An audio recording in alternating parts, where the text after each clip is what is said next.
Tuesday, we have our HIIT timer. So you're going to go to your timers page and you're going to pick normal or advanced timer. We have half burpee with a lateral hop, reverse crunches, jumping jacks, and plank hold.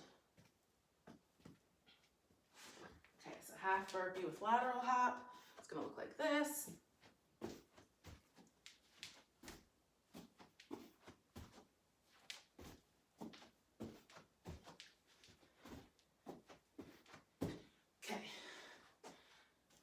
Reverse crunches. This is where you lift your butt off the ground.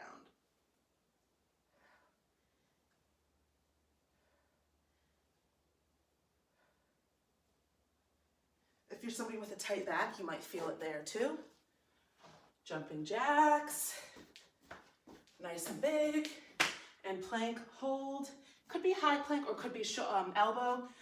Excuse me, I usually do elbow. So just hold it for the duration of the timer. Okay, so half burpee, lateral hop. So what you're gonna do is our version of a half burpee, and you're just adding a hop in between. So what I mean by our version of half burpee is a burpee is an exercise with a lot of modifications, or a lot of possible modifications. So one of them is the half burpee. The reason we're doing the half burpee and not a full burpee, even if you can do a full burpee, is because we are looking for speed. So anytime we are doing a HIIT Tabata timer, we are looking for speed and to get your heart jumping versus strength, okay? So a full burpee is harder, but it's going to take you longer to do.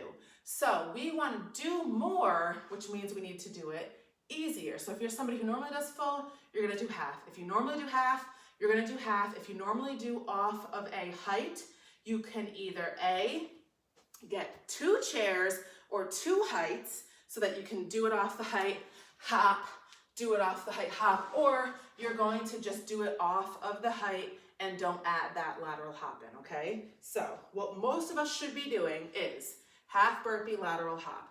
You're gonna reach down. You're gonna jump your legs out into high plank, back into a squatting position, stand, hop to the side. Down, out, in, stand, and hop.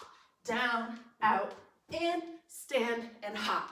Down, out, in, stand, and hop, okay? If you have to do the burpee off of a height, come on, weights,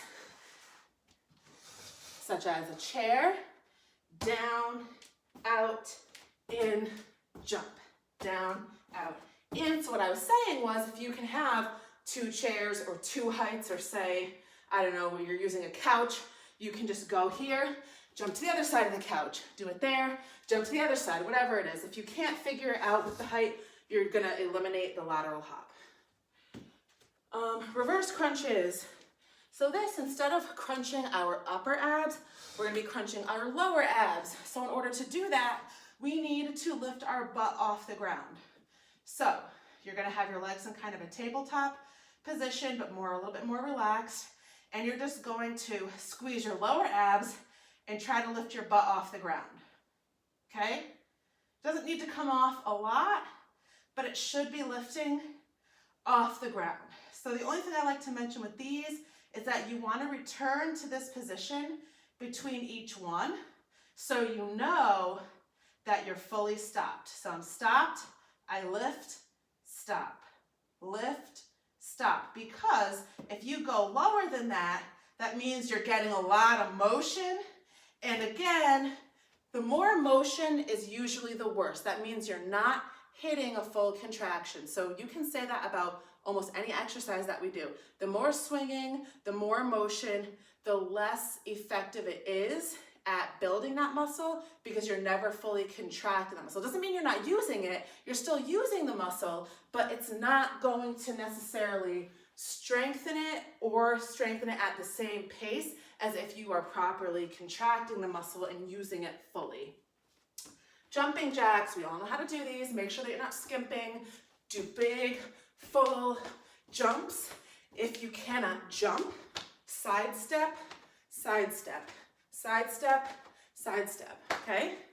and plank hold. So again, like I said, you can do a high plank. I usually will do an elbow plank, which just means you're just on your elbows. Make sure that your butt is not up in the air, your hips are not sunken down, you're nice and flat and neutral, and you're just gonna hold for the remainder. If you can't hold, you're gonna just drop to your knees, count to 3 or 2, whatever it is, give yourself a couple seconds, back up. Hold it until you can't, drop down, give yourself a couple seconds, okay? So you never just want to totally stop or quit in this program. If you're doing something to a timer and it's getting too much, stop, take a couple of breaths, keep going. Stop, take a couple breaths, keep going. Or if you're doing rounds and you're like, I just can't keep up with 10 push-ups, it's way too much for me, it's killing me, drop down to 8. Do 8 for a while. If you're still really dying, drop down to 6. But you always want to do what you can do and not let something that you think you can't do stop you, okay? So that is Tuesday the 13th. I love the number 13. I think I forgot to say it in the beginning, I'm not sure. That was Tuesday the 13th.